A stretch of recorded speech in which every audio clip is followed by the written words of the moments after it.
فقال ما لي لا أرى الهدود আমার কি হলো আমি হুদহুদকে দেখছি না না জানি আমার কোথাও ত্রুটি হয়েছে এই জন্য মুফাসসিরিন কিরাম লেখেন ইমাম কুরতুবী এই জায়গায় লিখেছেন আল্লাহ ওয়ালাদের বৈশিষ্ট্য হলো ইযা ফাকাদু আমালাহুম তাফাক্কাদু আমালাহুম আল্লাহ ওয়ালারা যখন গন্তব্যে পৌঁছতে পারেন না লক্ষ্য বস্তুতে পৌঁছতে পারেন না নিজের আমলের উপরে জরিপ করেন আমলের কোথাও ত্রুটি হয়েছে কিনা আমলের কোথাও ত্রুটি আছে কিনা আমার বন্ধুরা আল্লাহ ওয়ালারা নিজের আমলের উপরে জরিপ করে আমার আমলের কোথাও ত্রুটি আছে কিনা একটু দেখি ও মুসলমান আমরা আমাদের আমলের ত্রুটি দেখার চিন্তা করি না আমরা শুধু চিন্তা করি কেন এটা হইল কেন ওইটা হইল আমার বন্ধুরা ভূমিকম্প হয়ে গেল পর পর পর পর পর পর কয়েকবার তারপরেও বলা হচ্ছে আমরা আবার ভূমিকম্পের মারাত্মক ঝুঁকিতেও আছি ও মুসলমান তারপরেও নিজেদের পাপের প্রতি লক্ষ্য করি না অনুশোচনা হয় না তাওবা ইস্তেগফারের পরিমাণ বাড়ে না আওয়াজ করে বলতে হবে জমিনের মালিককে জমিনের মালিককে এই জমিন স্থিতিশীল আছে কার হুকুমে আল্লাহর হুকুমে আমাদের বিজ্ঞানীরা আমাদের পণ্ডিতেরা আমাদের যারা এই লাইনে অভিজ্ঞ তারা শুধু বলবে বিল্ডিং কোড মেনে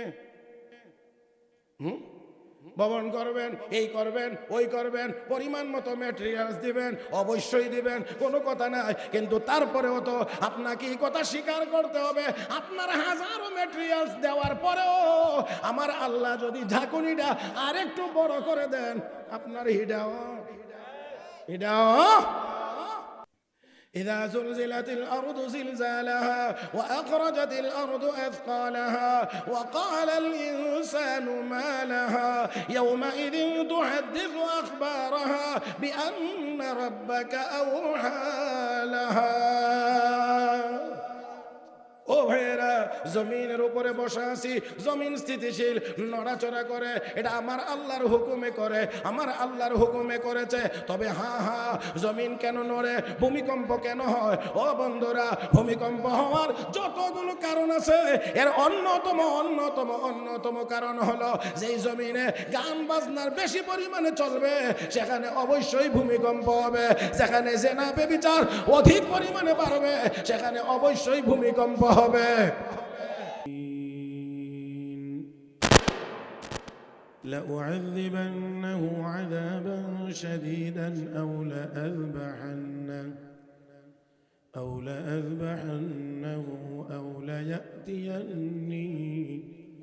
أو ليأتيني بسلطان مبين آمنت بالله صدق الله مولانا العظيم وصدق رسوله النبي الأمي الكريم ونحن على ذلك لمن الشاهدين والشاكرين والحمد لله رب العالمين اللهم صل على محمد وعلى آل محمد كما صليت على إبراهيم وعلى آل إبراهيم إنك حميد مجيد اللهم بارك على محمد وعلى آل محمد كما باركت على إبراهيم وعلى آل إبراهيم إنك حميد مجيد জহিরুদ্দিন আহমেদ জামিয়া ইসলামিয়া মাদ্রাসা ও এতিমখানার উদ্যোগে আয়োজিত আজকের 13তম বার্ষিক ওয়াজ মাহফিলের অত্যন্ত শ্রদ্ধাভাজন সভাপতি নামাত বারাকাতুল আলিয়া উপস্থিত হযরত উলামায়ে কেরাম সমবেত দিনদার ইমানদার মুসলমান ভাইয়েরা পর্দার আড়ালে অবস্থানরত শ্রদ্ধেয় সম্মানিত মা ও বোনেরা রব্বে কারীমের দরবারে শুকরিয়া আদায় করছি যিনি আমাদেরকে অত্যন্ত দয়া করে মায়া করে আজকের এই বরকতময় মজলিসে আসার বসা বুখারী শরীফের শেষ হাদিসের গুরুত্বপূর্ণ দর্স শুনবার সুযোগ আল্লাহ আমাদেরকে দান করেছেন মহব্বতের সাথে শুকরিয়া আদায় করি আলহামদুলিল্লাহ রাত্র অনেক হয়েছে আর বুখারী শরীফের শেষ হাদিস অবলম্বনে অত্যন্ত গুরুত্বপূর্ণ তাৎপর্যপূর্ণ আলোচনা আপনারা শুনেছেন। তারপরে আসলে আর ওয়াজ আর নসিহতের তেমন কোনো কিছু বাকি থাকে না। অপর দিক দিয়ে রাত্র একটু বেশি হয়েছে, এর চেয়ে বেশি খুব বেশি একটা সময় নেওয়া যায় না। 3 নম্বর বিষয় হলো জুমা থেকে শুরু হয়েছে আমার, আর এখন 4 নম্বরটা শুরু করছি। এজন্যে খুব বেশি লম্বা সময় হবে না, তবে যে কয় মিনিট চলে আপনারা একটু জিন্দা মানুষের মতো চালাইতে হবে ইনশাআল্লাহ। মাঝে মাঝে হয়েছে, হ্যাঁ। এই দিকে যারা চেয়ারে বসছেন তারা তো ভিআইপি, ওনাদেরকে তো বলার মতো সাহস আমার না। আপনারা যারা আছেন তারা আমার একটু কাছে আসেন। এই যে ভাই, আপনি একটু আসেন, আসেন একটু কাছে। এখানে যারা আছেন তারা একটু কাছে, যে অসুবিধা নাই। আমার সামনের জায়গাটা আমি ঠিক করে নিই, যে একটু নড়েন, একটু নড়েন, সামান্য একটু নড়েন। এই জায়গাটা ঠিক হোক, এই জায়গাটা ঠিক হোক। আলহামদুলিল্লাহ, এই তো সুন্দর হয়ে যাচ্ছে। একটু সামান্য আগান। আলহামদুলিল্লাহ, সবাই একটু সোজা হন, একটু সোজা, একটু সোজা। আল্লাহ, একেবারে গোজা হয়ে গেছেন না? কষ্ট হয়ে যেত। হুজুর আপনি নিচে কেন? এটা আমার কাছে একটু ইতস্ততা লাগতেছে। আপনি যদি আমার কাছে আইতেন দোয়া হইলামও বেশি। আলহামদুলিল্লাহ, অনেক বড় আলেম ওলামায়ে কেরাম এখানে বসে থাকলে না আমার কাছে আনইজি লাগে না, আমি চেয়ারে বসে থাকলে। সবাই আমার দিকে তাকাবেন। আমি 2001 সাল থেকে আপনাদেরকে ওয়াজ শোনাইতে আছি। আলহামদুলিল্লাহ, 2001 সাল থেকে, এটা 25 সাল শেষ, তার মানে 25 বছর। 25 বছর যাবত এই মুগদা মান্ডা আমি 25 বছর। আলহামদুলিল্লাহ, সুম্মা আলহামদুলিল্লাহ। আমি আল্লাহর কাছে এই বলে শুকরিয়া আদায় করি, এবং এই শুকরিয়া আদায় আমার পক্ষে করা শেষ করা সম্ভব হবে না, যে 25 বছর পর্যন্ত ওয়াজ শোনানোর পরেও আলহামদুলিল্লাহ আপনারা কিছু মানুষ রাত্র গভীর হইলেও অপেক্ষায় থাকেন আরো কিছু বয়ান শুনবার জন্য। এটা আলহামদুলিল্লাহ। যে টেকনাফও আপনার যাওয়া হয়ে গেছে, আপনি টেনশন করেন না। টেকনাফও যাওয়া হয়েছে, এই দিক দিয়ে দিনাজপুর পর্যন্ত যাওয়া হয়েছে, এই দিক দিয়ে গারো পাহাড় পর্যন্ত যাওয়া হয়েছে, ওই দিক দিয়ে সুনামগঞ্জ পর্যন্ত, এই দিক দিয়ে বরিশালের পটুয়াখালী পর্যন্ত, পটুয়াখালীর পরেও যাওয়া হয়েছে। মোটামুটি বলা যায় সারা বাংলাদেশ চক্কর ইতিমধ্যে হয়ে গেছে, আরো কয়েকটা হবে ইনশাআল্লাহ। হ্যাঁ, জি আপনারা একটু কথা বলবেন তো ইনশাআল্লাহ, নাকি বলবেনই না? সওয়াবের দরকার আছে সবার, দায়ী সওয়াবের দরকার আছে। তাহলে আওয়াজের সাথে মহব্বতের সাথে বলি সুবহানাল্লাহ, আলহামদুলিল্লাহ, লা ইলাহা ইল্লাল্লাহ, আল্লাহু আকবার। আর একটু জোরে আল্লাহু আকবার। মাশাআল্লাহ। সূরাতুন নামল থেকে একখানা আয়াত তেলাওয়াত করছি। এই আয়াতে কারিমাকে সামনে রেখে অল্প কিছু কথা, কারণ নির্দেশনা আছে কোন সময় শেষ করা লাগবে, সেজন্য অল্প কিছু কথা আপনাদের খেদমতে আরজ করতে চাই। খুব লম্বা চড়া কথা হবে না, খেয়াল করে শুনবেন। এই পৃথিবী, সারাটা পৃথিবী শাসন করেছেন 4 জন মানুষ। 4 জন ব্যক্তি সারা পৃথিবী শাসন করেছে। 2 জন মুসলমান, 2 জন কাফের। কাফের 2 জনের নাম বলারই দরকার নেই, নাকি আপনারা আবার চিন্তা করবেন যে এটা না বললে কেমনে হয়? হ্যাঁ আমার ভাইয়েরা, সারা পৃথিবী শাসন করেছে। মুসলমান 2 জন, কাফের 2 জন। মুসলমান 2 জনের একজন যুলকারনাইন, একজন সুলাইমান আলাইহিস সালাতু ওয়াস সালাম। আল্লাহ রাব্বুল আলামিন ওনাকে নবুয়তিও দিয়েছিলেন, রাজত্বও দান করেছিলেন। এবং শুধু রাজত্ব না, এমন রাজত্ব আল্লাহ ওনাকে দিয়েছিলেন ওনার আগেও পৃথিবীতে কাউকে দেওয়া হয় নাই, ওনার পরেও পৃথিবীতে কাউকে দেওয়া হয় নাই। অন্যতম বৈশিষ্ট্য এবং বিশেষত্ব ছিল সুলাইমান আলাইহিস সালাতু ওয়াস সালামকে আল্লাহ সকল প্রাণীর ভাষা বুঝবার যোগ্যতা দান করেছিলেন। হ্যাঁ, সোজা কথা নাকি? উল্লিমনা মানতিকাত তায়র, আকাশের উড়ন্ত পাখির ভাষাও তিনি বুঝতেন। ক্ষুদ্র থেকে ক্ষুদ্রতম পিপিলিকা, সেই ক্ষুদ্র প্রাণীর ভাষাও তিনি বুঝতেন।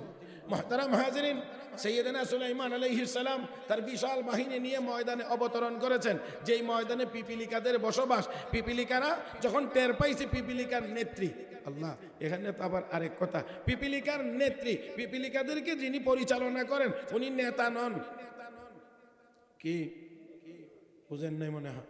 উনি নেতা নন, নেত্রী। নেত্রী নেত্রী ডেকে তার জনগণকে বলতেছে, তোমরা গর্তের ভিতরে গিয়ে আশ্রয় নাও।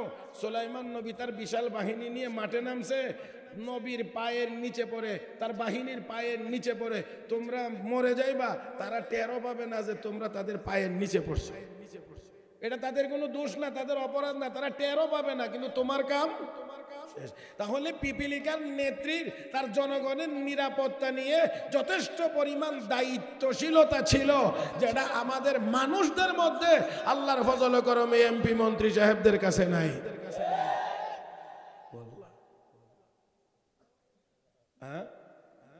সুলাইমান আলাইহিস সালাতু ওয়াস সালাম মাঠের এক প্রান্তে, আর পিপিলিকা ভাষণ দিচ্ছেন অপর প্রান্তে। রব্বে করিম কুদরতের মাধ্যমে সেই আওয়াজ সুলাইমান নবীর কানে পৌঁছায়া দিয়েছে। قالت نملة يا أيها النمل ادخلوا مساكنكم لا يحطمنكم سليمان وجنوده وهم لا يشعرون فتبسم ضاحكا من قولها وقال رب أوزعني أن أشكر نعمتك التي أنعمت علي وعلى والدي وأن أعمل صالحا ترضاه وأدخلني برحمتك في عبادك الصالحين.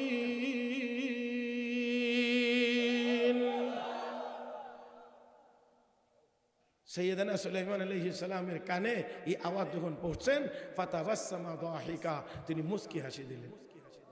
কোন হাসি বলেন না? কোন হাসি? মুস্কি হাসি। এটা আমার নবী এবং অন্যান্য নবীদের সুন্নত।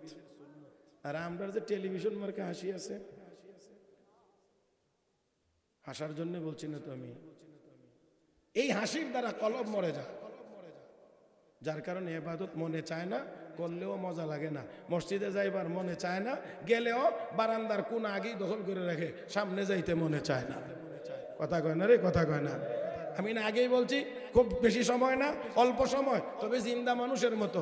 আমাদেরকে শুধু কথাগুলো শুনলেই হবে না, একটু খেয়াল করতে হবে, একটু গভীরভাবে খেয়াল করতে হবে। আল্লাহ সবাইকে তৌফিক দান করুন।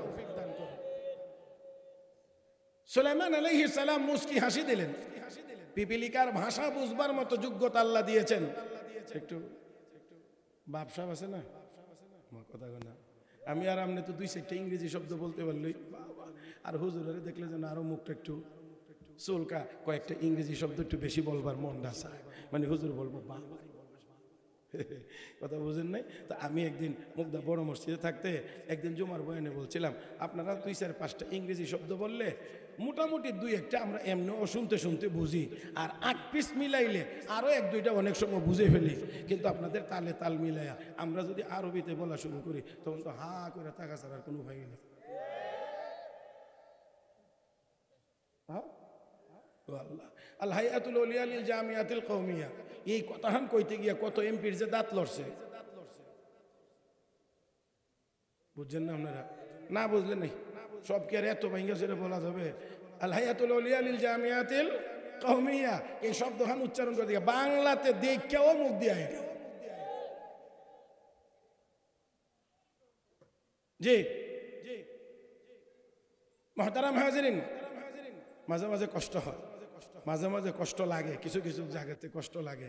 হ্যাঁ, আমরা মঞ্চে থাকি, অনেকে বক্তব্য দেওয়ার জন্য আসেন, স্বাগতম, আপনি নেতা, আপনাকে সম্মান করি, শ্রদ্ধা করি, কিন্তু যেই মজলিসে বক্তব্য দিবেন সেই মজলিসের উপযোগী কিছু নিয়ে আইতেই হতো।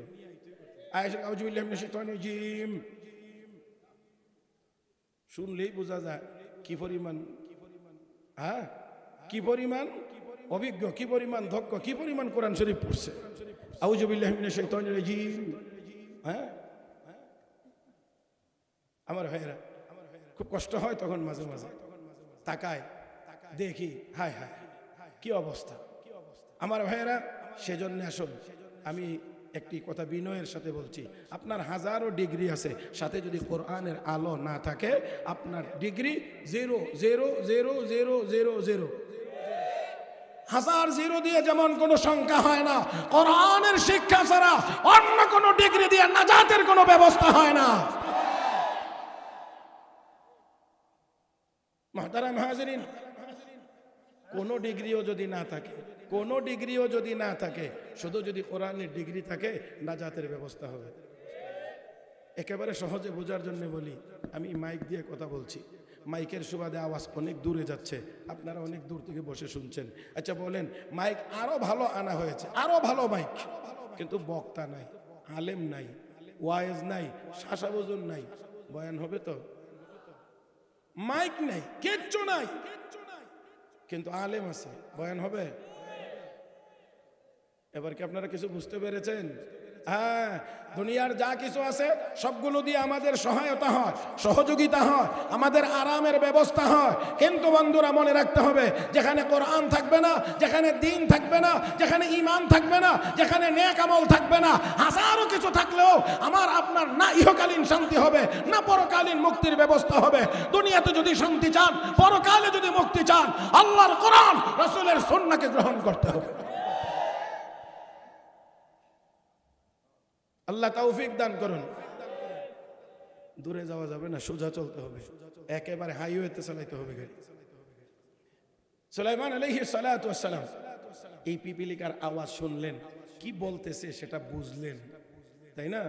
বোঝার পরে তিনি আল্লাহর দরবারে শুকরিয়া আদায় করেন। আল্লাহর কাছে শুধু শুকরিয়া আদায় করেন না, শুকরিয়া আদায়ের জন্য তৌফিক কামনা করেন। রব্বি আউজিনি আন আশকুরা নি'মাতাক, আল্লাহ তুমি আমাকে যে নিয়ামত দিয়েছো, এই নিয়ামতের শুকরিয়া আদায় করার তৌফিক দাও। আর আমরা তো সামান্য কিছু হইলেই অহংকারী হয়ে যাই, একটু ভাব দেখায়, কি বলেন ঠিক না? এমন ভাব যে আমি ছাড়া আর কিছুই নাই, আমি ছাড়া আর কিছুই নাই, কাউকেই মানুষ বলে মনে হয় না। আলেম ওলামাদের কণ্ঠ চেপে ধরার চেষ্টা করা হয়েছে, জেলখানায় নেওয়া হয়েছে, আয়না করে নেওয়া হয়েছে, ফাঁসিতে ঝুলানো হয়েছে। আল্লাহর ফজলে করমে আলেম ওলামা ছিলেন, আছেন এবং থাকবেন। যারা কণ্ঠ চেপে ধরার চেষ্টা করেছিল তাদেরকে আল্লাহ ঠিকানাবিহীন বানিয়ে দিয়েছে।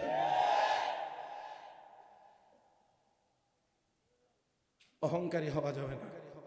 পয়গাম্বরী শিক্ষা, সুলাইমান আলাইহিস সালাম এই পিপিলিকার ভাষা বোঝার পরেও এটা কয় না হামকুছ হুয়া। পয়গাম্বরী শিক্ষা যত কিছুই আপনার হোক, এটা আসলে আপনার না, কার দেওয়া? এই জন্যে সুলাইমান আলাইহিস সালাম আল্লাহর কাছে দোয়া করেন, রব্বি আউজিনি আন আশকুরা নি'মাতাক التي أنعمت علي وعلى والدي وأن أعمل صالحا ترضاه وأدخلني برحمتك في عبادك الصالحين। আল্লাহ আমাকে আমার পিতা মাতাকে যে নিয়ামত দিয়েছো, নিয়ামতের শুকরিয়া আদায় করার তৌফিক দাও। ও মুসলমান, আল্লাহ আমাদেরকেও কিছু নিয়ামত দিয়েছেন কি দেন নাই? তাহলে নিয়ামতের শুকরিয়া আদায় করার দরকার নাই না আছে? মোহাব্বতের আওয়াজে বলি আলহামদুলিল্লাহ। আমার ভাইয়েরা, শুকরিয়া আদায় করলে রবের ঘোষণা, লা ইন শাকারতুম লা আযীদান্নাকুম ওয়া লা ইন কাফারতুম ইন্না আযাবী লাশাদীদ। বান্দা বান্দি নিয়ামত পাইয়া যদি শুকরিয়া আদায় করো, ওয়াদা দিলাম অবশ্যই নিয়ামত আরো বাড়িয়ে দেব। আর যদি না শুকরি করো বান্দা, অকৃতজ্ঞ, তাহলে আমার আযাব বড় কঠিন, আমার আযাব বড় কঠিন, আমার আযাব বড় কঠিন। কার আযাব? আল্লাহর আযাব বড় কঠিন। আল্লাহ রাব্বুল আলামিনের পয়গম্বর বলেন, আল্লাহ নিয়ামতের শুকরিয়া আদায় করার তৌফিক দাও, এমন নেক আমল করার তৌফিক দাও যে নেক আমলের উপরে তুমি আল্লাহ সন্তুষ্ট, আল্লাহ দয়া করে তোমার নেককার বান্দাদের অন্তর্ভুক্ত আমাকে করে নাও। এরে মুসলমান, অহংকারী হওয়ার কোনো সুযোগ, জোরে বলেন, কোনো সুযোগ নাই। যত অহংকারী হবে তত পতন হবে, যত বেশি অহংকার হবে তত বেশি অপমানিত হবে, আর যত বেশি নম্রতার সাথে চলাফেরা করবে, মান তাওয়াযা লিল্লাহ রাফাহুল্লাহ, আল্লাহর রাস্তে যদি কেউ বিনয়ী হয় আল্লাহ রাব্বুল আলামিন তার মর্যাদা, জোরে কান। এই জন্য আলেম উলামাদেরকে গালি দিলেও সহজে আলেম উলামা কথা কয় না। ওয়ালাকাদ আমুরু আলাল লাইমি ইয়াসুবুনি ফামাযাইতু সাম্মাহু ফাকুলতু লা ইয়ানিনি। আলেম যদি গালি শুনে, গালি দিতেছে, অন্যদিকে তাকায়া যায় আর মনে মনে ভাবে আমারে না, ঠিক না? আমারে না, আমার না, অন্য কাউরে দিছে, অন্য কাউরে। কারণ যে গালি দিতেছে ওর সাথে গিয়ে আলেম উল্টা যদি কথা জিগাইতে যা, এটাও আলেমের জন্য ডিসক্রেডিট। ওয়াইদা খাতাবাহুমুল জাহিলুনা ক্বালু সালামা। এই অনেকের সাথে তর্কে জড়ানোটা এটা আলেমের শানের খেলাফ।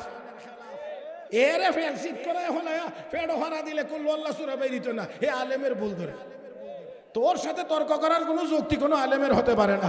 এই জন্য আলেম শুনেও শুনে না। তবে হ্যাঁ, একটা কথা মনে রাখতে হবে, যদি আল্লাহ এবং আল্লাহর রাসূলের বিরুদ্ধে কেউ কথা বলে তাহলে যত দুর্বলই হোক না কেন তখন আর আলেম নীরব থাকে না, নীরব থাকতেও পারে না, তখন আর নীরব থাকতে পারে এটা দেয় না। কারণ আলেমের এলেমে দেয় না। আপনাদের তো জানা থাকার কথা, মুসা আলাইহিস সালাম, খিজির আলাইহিস সালাম ভ্রমণে গেছিলেন। অনেক বড় কথা, এটা আজকের আলোচনার বিষয় না। তারপর একটা কথা শুধু বলি, খিজির আলাইহিস সালাম বলছিলেন আপনি তো আমার সাথে যাইতে চান, তবে ধৈর্য ধরতে পারবেন না? পারবো।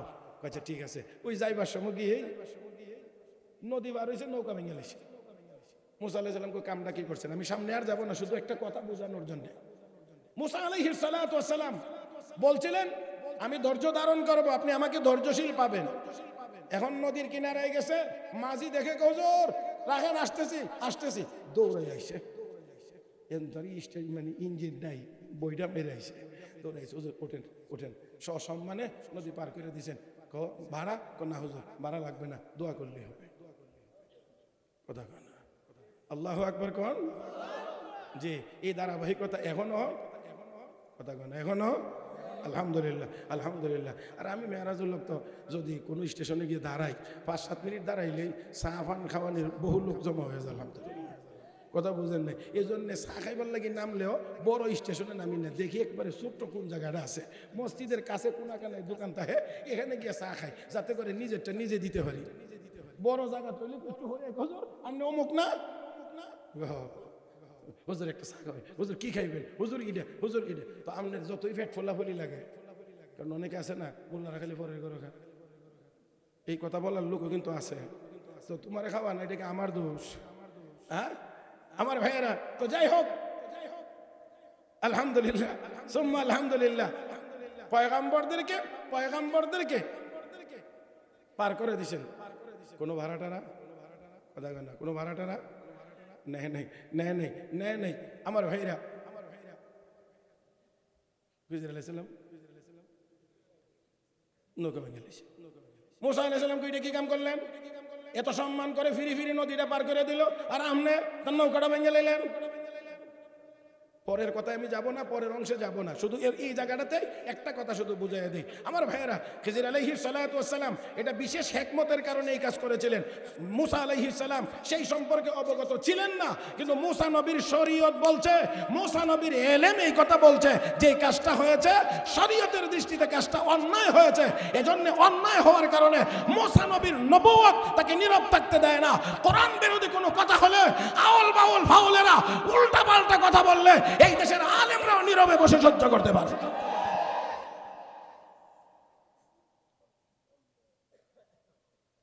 মুহতারাম হাজিরিন, একেবারেই আমি শেষ প্রান্তে আছি। আমি অত্যন্ত বিনয়ের সাথে অনুরোধ করব, মাহফিলের শেষ সময়টা আমরা কেউ অযথা হাসব না। আমি অত্যন্ত বিনীতভাবে অনুরোধ করছি, আমরা শেষ সময়ে একটা ভালো হালতের উপরে আমরা এখান থেকে যেতে চাই। উলামায়ে কেরাম যা বয়ান করেছেন, এই বয়ানগুলোর উপরে যেন আমরা আমল করতে পারি, আমরা যেন একটু চিন্তা করতে পারি। এবং সেই অনুযায়ী যেন জীবন করতে পারি, আল্লাহ যেন সেই তৌফিক দান করেন। সেজন্যে আমরা অনর্থক কেউ হাসবো না, গড়ির কাঁটা এটা সবসময় আমার আগে থাকে। এই জন্যে আমি এটাকে ধরে রাখতে পারবো না, তবে নির্দিষ্ট একটি সময়ে গিয়ে আমাকে শেষ করতে হবে। তবে এতটুকু বলছি যে আমরা শেষ পর্যায়ে আছি, এই শেষটা সুন্দর হওয়া চাই, ভালো হওয়া চাই, আবেগ নিয়ে যাইতে চাই, যেন আমরা দিনের উপরে চলবার আবেগ এবং প্রেরণা এখান থেকে নিয়ে যাইতে পারি। আল্লাহ তৌফিক দান করুন। মাশাআল্লাহ, আলহামদুলিল্লাহ। বড় বড় উলামা একরাম আসলে আমার কাছে ভালো লাগে, ওনাদের দোয়াটা আমি আল্লাহ উলামা একরামের হায়াতে বরকত দান করুন। মুহতারাম হাজিরিন, তো সুলাইমান আলাইহিস সালাতু ওয়াস সালাম আল্লাহর পয়গম্বর দোয়া করেন, আল্লাহ দয়া করে দয়া করে দয়া করে তোমার নেককার বান্দাদের অন্তর্ভুক্ত করে নাও। এই জন্যে আমাদের সকলের দোয়া করা উচিত, আল্লাহ যেন আমাদেরকেও নেককার বানায় দেন। মনে মনে ভাববেন না 2-4 রাকাত নফল নামাজ পড়ে ফেলছি অনেক কিছু হয়ে গেছে, হ্যাঁ, মনে মনে ভাববেন না কিছু তসবিহ তাহলিল আদায় করে ফেলেছি অনেক কিছু হয়ে গেছে।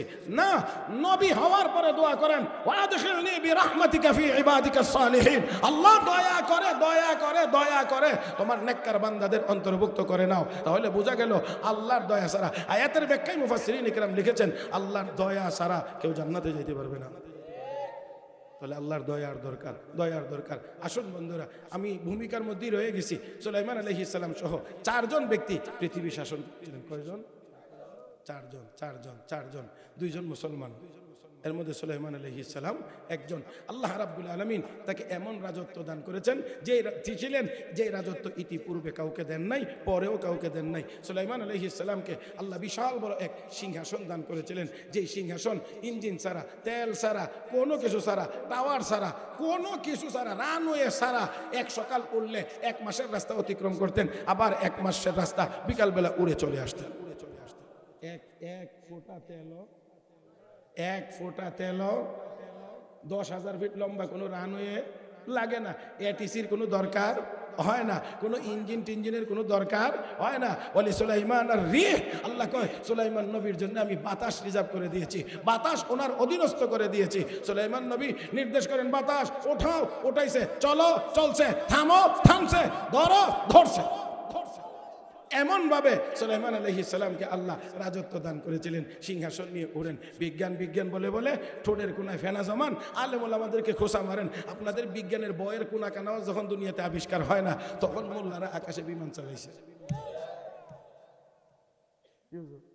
হ্যাঁ, তখন মোল্লারা বিমান চালাইছে, কোনো তেল লাগে না। কত কিছুর পরেও, এত কিছুর পরেও বিমান ঠিক মতো অনেক সময় গন্তব্যে যাইতে পারে না, মাঝখানে হারিয়ে যায়। আজও পর্যন্ত মালয়েশিয়ার বিমানের কোনো খোঁজখবর কেউ দিতে পারে নাই। আমার ভাইয়েরা, সুলাইমান আলাইহিস সালাম এই বিশাল সিংহাসন নিয়ে চলাফেরা করেন। এই সিংহাসন যখন আকাশে উড়ার সময় সুলাইমান আলাইহিস সালামের এই সিংহাসনের ভিতরে মানুষ থাকতো, জিন্নাত থাকতো, পশু পাখি থাকতো, অন্যান্য প্রাণী জগতের সবাই এটার ভিতরে থাকতো। তাফসীরের এক বর্ণনা, আল্লাহু আ'লামু বিস-সাওয়াব, যে ছোট বড় মিলায়া সুলাইমান আলাইহিস সালাতু সালামের সিংহাসনে 6 লাখ আসন ছিল। ছোট বড় মিলে মাত্র কত? 6 লাখ। হ্যাঁ, 6 লাখ। 600 প্যাসেঞ্জার লইয়া যাইতে হই, সৌদি আরব যাইতে হইলে 1 লাখ লিটার তেল লাগে।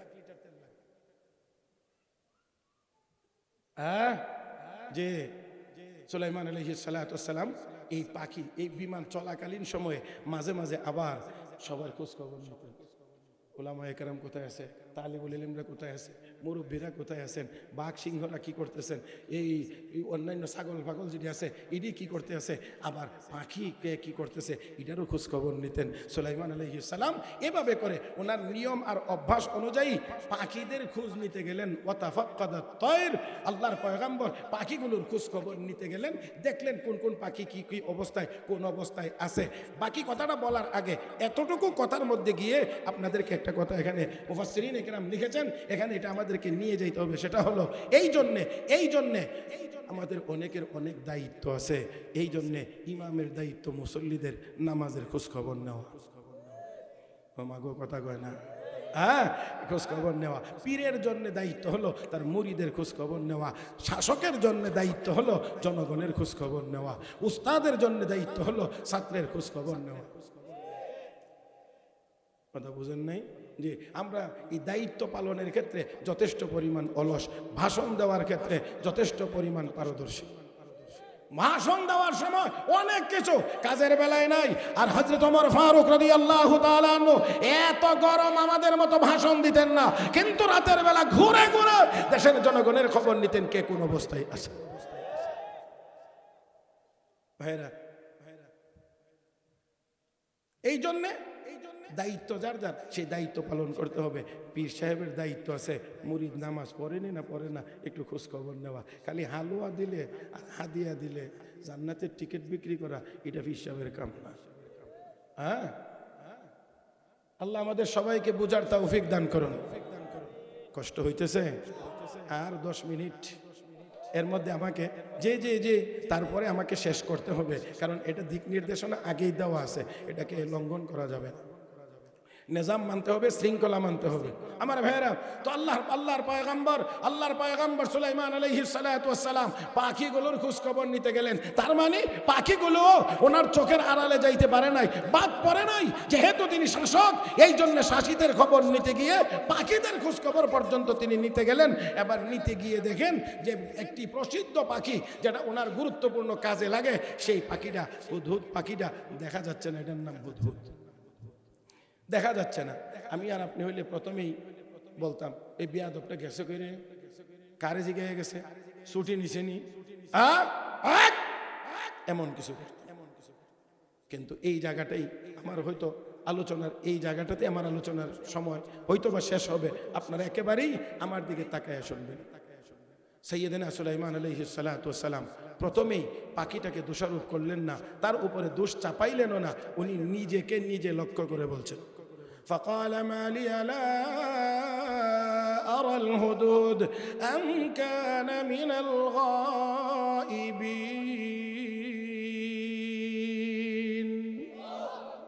আমার কি হলো? কি বলেন? এটা কি পাখির উপরে আগে না নিজের উপরে? হ্যাঁ, নিজের উপরে আগে। নিজের দোষটা আমরা দেখি। আমাদের বদ অভ্যাস হলো আমরা আরেকজনের দোষটা খুঁজি, নিজেরটা দেখিও না। আরেকজনেরটা শুধু দেখি না, খুঁজে বের করতে চাই তার কি দোষ আছে, কিন্তু নিজের বেলায় দেখি না। সুলাইমান আলাইহিস সালাম নবী চিন্তা করলেন আল্লাহ প্রদত্ত একটি বিশেষ নিয়ামতের নাম হুদহুদ। এটা আকাশপথে বিমান চলাকালীন সময়ে পানির প্রয়োজন হলে যদি জিজ্ঞেস করা হয় হুদহুদ পানি কোথায় আছে রে, পানির প্রয়োজন, হুদহুদ নিচের দিকে তাকায়া শুধু মাটির উপরের পানির কথাই বলতো না, হুদহুদ মাটির নিচের পানির কথাও বলে দিতে পারতো। এমন পাওয়ারফুল চোখ। হ্যাঁ, এখানে একটা মজার কথা আছে। হযরত আব্দুল্লাহ ইবনে আব্বাস রাদিয়াল্লাহু তাআলা আনহু রাইসুল মুফাসসিরিন, তিনি বলছেন কিফ ইয়া ওয়াকাফ কাইফা ইয়ারাল হুদহুদ বাতিনাল আরদ ওয়া হুয়া লা ইয়ারাল ফাখা হিনা ইয়াকাউ ফি। ও দুনিয়ার বুদ্ধিমানেরা, শিক্ষা গ্রহণ করো, শিক্ষা গ্রহণ করো। হুদহুদ মাটির নিচের পানি দেখে, কিন্তু শিকারীর জাল মাটির উপরে থাকে, এই জালে ধরা পড়ে, সেদিন জাল দেখে না। আল্লাহ বুঝেন নাই মনে হয়। শিকারীর জাল মাটির উপরে থাকে, মাটির নিচের পানি দেখে, এই শিকারীর জালে কেমনে ধরা পড়ে। সুলাইমান আলাইহিস সালাম একদিন জিজ্ঞেস করলেন, হুদহুদ তোরে জিজ্ঞেস করলে মাটির নিচের পানির কথা বলে দিতে পারিস? তুই জালে যে তোরা ধরা পড়স, জাল তো শিকারীরা বিছায় রাখে মাটির উপরে, তো এটা তোদের নজরে পড়ে না। হুদহুদ কি সুন্দর ওয়াজ করছে। হুদহুদ পয়গম্বর, ইদা জা আল কাদার আমি আল বাসার, ইদা জা আল কাদার আমি আল বাসার। পয়গম্বর, আল্লাহর চূড়ান্ত ফয়সালা যখন চলে আসে তখন চোখ অন্ধ হয়ে যায়। কথা বুঝেন নাই মনে হয়? আল্লাহর চূড়ান্ত ফয়সালা যখন চলে আসে তখন চোখ অন্ধ হয়ে যায়। তার মানে যোগ্যতা বিকল হয়ে যায়। পতনের সময় যখন আসে তখন যোগ্যতা হারিয়ে ফেলে। শুধু উল্টা সিধা কথা।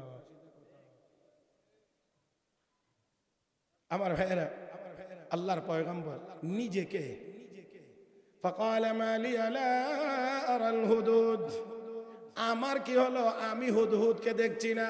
তার মানে আল্লাহ রাব্বুল আলামিন আমাকে যেই নিয়ামত দান করেছিলেন, এই নিয়ামতের কি কোথাও কোনো নাশুকরি হইল কিনা, কৃতজ্ঞতার কোনো ঘাটতি হইল কিনা, এই কারণে আল্লাহ আমার কাছ থেকে নিয়ামত ছিনায়া নিলেন কিনা, এই জন্য তিনি নিজেকে লক্ষ্য করে বলছেন মালিয়া, আমার কি হলো, আমার কি হলো। আর আমরা হাজারো গুনার কাজে লিপ্ত থাকার পরেও কোনো বিপদে পড়লে আমরা কই হুজুর এত বড় বিপদে কেন বললাম, জান্না তো কোনো পাপ করছি না, নামাজও পড়ে না, রোজাও রাখে না, হজও করে না, যাকাতও দেয় না, সুদ ঘুষ ছাড়ে না, পর্দার নাম গেরানো নাই, তারপরেও পাপ কুজ্জা হয় না। আর কি করলে পাপ হবে? আল্লাহর পয়গম্বর আমাদেরকে দেখেন, কোরআন আমাদেরকে কি শিখায়? আত্মসমালোচনা, আগে নিজের দোষ দেখো। মালিয়া, আমার কি হলো? আমি দেখতেছি না হুদুদকে। আমার বন্ধুরা, তাহলে আসুন আমরা অন্যের দোষ দেখার আগে নিজেরটা দেখবো। নিজেরটা বল, কোন কাটটা? ওই কাটটা, নিজের দোষ দেখবো। বদ অভ্যাস হয়ে গেছে আরেকজনেরটা দেখি। আল্লাহু আকবার, আল্লাহু আকবার, আল্লাহু আকবার। আমার ভাইয়েরা, পয়গম্বর এই যে বলছেন আমার কি হলো, রব্বে করিম এই কথাটা আমাদের জন্য কোরআনে আয়াত আকারে নাজিল করে দিয়েছেন। তার মানে বুঝাই দিয়েছেন, নিজের দোষটা আগে নিজে দেখো, নিজের দোষটা দেখো, আরেকজনেরটা পরে দেখো। দেখবো তো ইনশাআল্লাহ? জোরে কর না, দেখবো তো ইনশাআল্লাহ? আল্লাহ তৌফিক দান করুন, আল্লাহ তৌফিক দান করুন, আল্লাহ তৌফিক দান করুন। فقال ما لي لا أرى الهدود, আমার কি হলো, আমি হুদহুদকে দেখছি না, না জানি আমার কোথাও ত্রুটি হয়েছে। এই জন্য মুফাসসিরিন কিরাম লেখেন, ইমাম কুরতুবী এই জায়গায় লিখেছেন, আল্লাহ ওয়ালাদের বৈশিষ্ট্য হলো ইযা ফাকাদু আমালাহুম তাফাক্কাদু আমালাহুম। আল্লাহ ওয়ালারা যখন গন্তব্যে পৌঁছতে পারেন না, লক্ষ্য বস্তুতে পৌঁছতে পারেন না, নিজের আমলের উপরে জরিপ করেন, আমলের কোথাও ত্রুটি হয়েছে কিনা, আমলের কোথাও ত্রুটি আছে কিনা। আমার বন্ধুরা, আল্লাহ ওয়ালারা নিজের আমলের উপরে জরিপ করে, আমার আমলের কোথাও ত্রুটি আছে কিনা একটু দেখি। ও মুসলমান, আমরা আমাদের আমলের ত্রুটি দেখার চিন্তা করি না, আমরা শুধু চিন্তা করি কেন এটা হইল, কেন ওইটা হইল। আমার বন্ধুরা, ভূমিকম্প হয়ে গেল পর কয়েকবার, তারপরেও বলা হচ্ছে আমরা আবার ভূমিকম্পের মারাত্মক ঝুঁকিতেও আছি। ও মুসলমান, তারপরেও নিজেদের পাপের প্রতি লক্ষ্য করি না, অনুশোচনা হয় না, তাওবা ইস্তেগফারের পরিমাণ বাড়ে না। আওয়াজ করে বলতে হবে, জমিনের মালিককে, জমিনের মালিককে। এই জমিন স্থিতিশীল আছে কার হুকুমে? আল্লাহর হুকুমে। আমাদের বিজ্ঞানীরা, আমাদের পণ্ডিতেরা, আমাদের যারা এই লাইনে অভিজ্ঞ, তারা শুধু বলবে বিল্ডিং কোড মেনে ভবন করবেন, এই করবেন, ওই করবেন, পরিমাণ মতো ম্যাটেরিয়ালস দিবেন, অবশ্যই দিবেন, কোনো কথা নাই। কিন্তু তারপরেও তো আপনাকে এই কথা স্বীকার করতে হবে, আপনার হাজারো ম্যাটেরিয়ালস দেওয়ার পরেও আমার আল্লাহ যদি ঝাঁকুনিটা আর একটু বড় করে দেন, আপনার হিডাও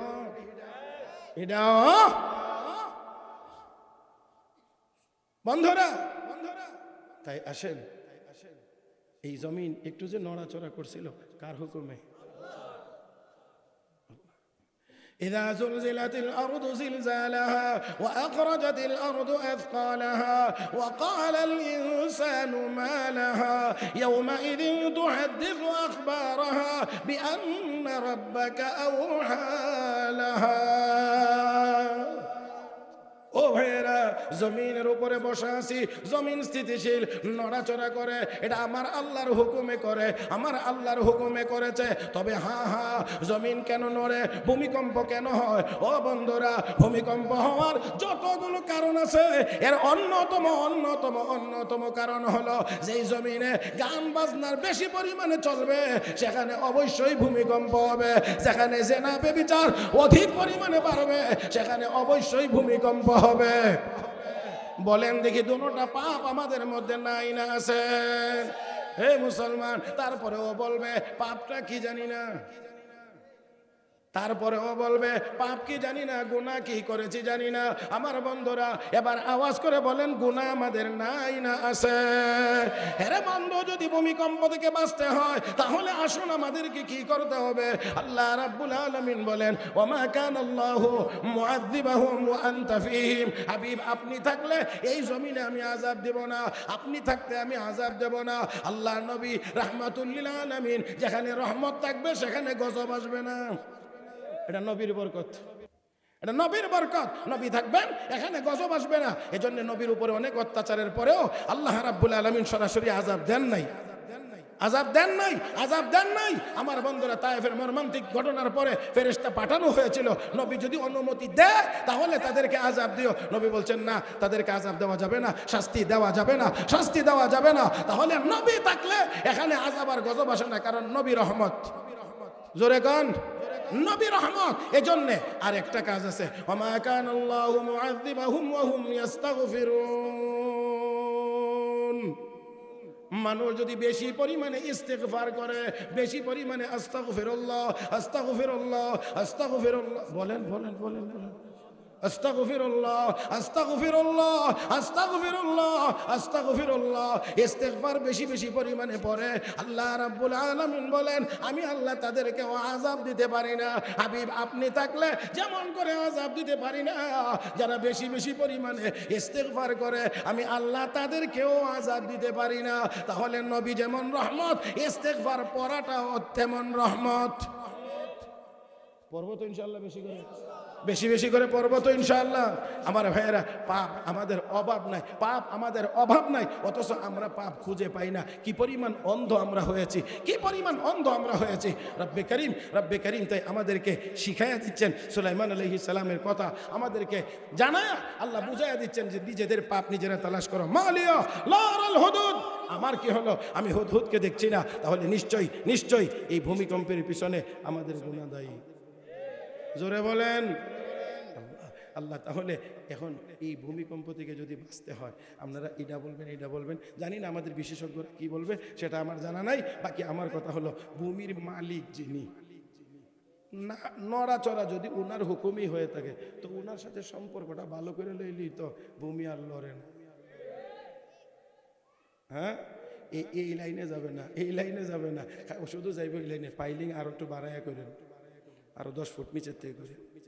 হ্যাঁ আমার ভাইয়েরা, তাহলে আসেন, এই ভূমিকম্পের পিছনে 10 জন মানুষ মারা গেল, 4 শতাধিক মানুষ আহত হলো, বহু ভবন কায়িত হয়ে গেল, এই হয়ে গেল ওই হয়ে গেল। তারপরে কি আমাদের ইস্তেগফারের পরিমাণ বাড়ছে?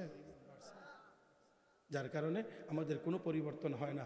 গাজার মুসলমান আজ শতাব্দী কাছাকাছি হয়ে গেছে, যুগের পর যুগ মার খাইতে আছে, আমরা তাকাইয়া দেখতে আছি, আমরা তাকিয়ে দেখতে আছি। কারণ ওই যে আমাদের সেই মনোবল নাই, সেই অবস্থা নাই, সেই সাহস আর শক্তি আমাদের নাই। আমার বন্ধুরা, গুনাহের কারণে আমাদের ঈমান দুর্বল হয়ে গিয়েছে। আসুন আমরা ইস্তেগফারের মাধ্যমে আমাদের অতীতের গুনাহগুলোকে মালিকের কাছ থেকে ক্ষমা করিয়ে নেই। 200 কোটি মুসলমান যদি আমরা তওবা আর ইস্তেগফারের মাধ্যমে আমাদের গুনাহগুলোকে মাফ করাইতে পারি, আমরা যদি মাফ করাইতে পারি, 200 কোটি মুসলমান একবার আল্লাহু আকবার বললে ইসরাইল নামের জারজ রাষ্ট্রের মানচিত্র পৃথিবীতে থাকবে। আমার ভাইয়েরা, সাহাবায়ে কেরাম রিদওয়ানুল্লাহি তাআলা আলাইহিম আজমাইন, তারা ছিলেন কম অল্প, কিন্তু বড় বড় পরাশক্তি তাদের কাছে পরাজিত হয়েছে। গোয়েন্দা লোক পাঠাইছে, গিয়ে দেখো তারা কি করে, এদের সাথে কুলাইতে পারো না, সংখ্যাও কম, অস্ত্র শস্ত্রও বেশি না, পারো না যে রাতের বেলা ঘুরে ঘুরে গিয়ে দেখে রাত্রে শুধু কি জানি কান্নাকাটি করে, একবারে নরম, বিড়ালের মতো নরম, চোখের পানি ছেড়ে কান্দে, আর দিনের বেলা হইলে সিংহের মতো গর্জন দিয়ে মাঠে পড়ে। গোয়েন্দা রিপোর্ট হলো, মহারাজ এরা জানি রাতের বেলা কোন মহাশক্তির কাছ থেকে শক্তি সঞ্চয় করে। রাতের বেলা বিড়াল, দিনের বেলা বাঘ। ওয়াইবাদুর রহমান الذين يمشون على الأرض هونا وإذا خاطبهم الجاهلون قالوا سلاما والذين يبيتون لربهم سجدا وقياما والذين يقولون ربنا اصرف عنا عذاب جهنم إن عذابها كان غراما إنها ساءت مستقرا ومقاما।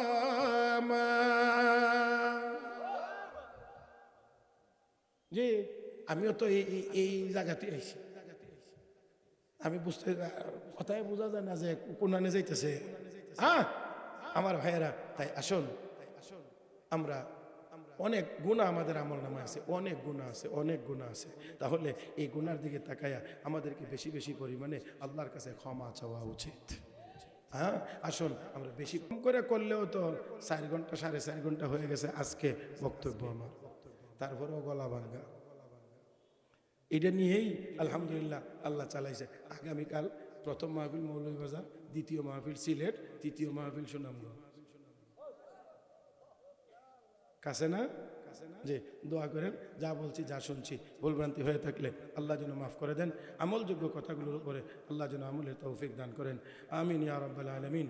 সুবহানাকাল্লাহুম্মা ওয়া বিহামদিক আশহাদু আল লা ইলাহা ইল্লা আনতা আস্তাগফিরুকা ওয়া আতুবু ইলাইক ওয়া আখিরু দাওয়ানা আনিল হামদুলিল্লাহি রাব্বিল আলামিন। দোয়া তো হয়ে গেছে, হুজুর দোয়া করে দিন। হ্যাঁ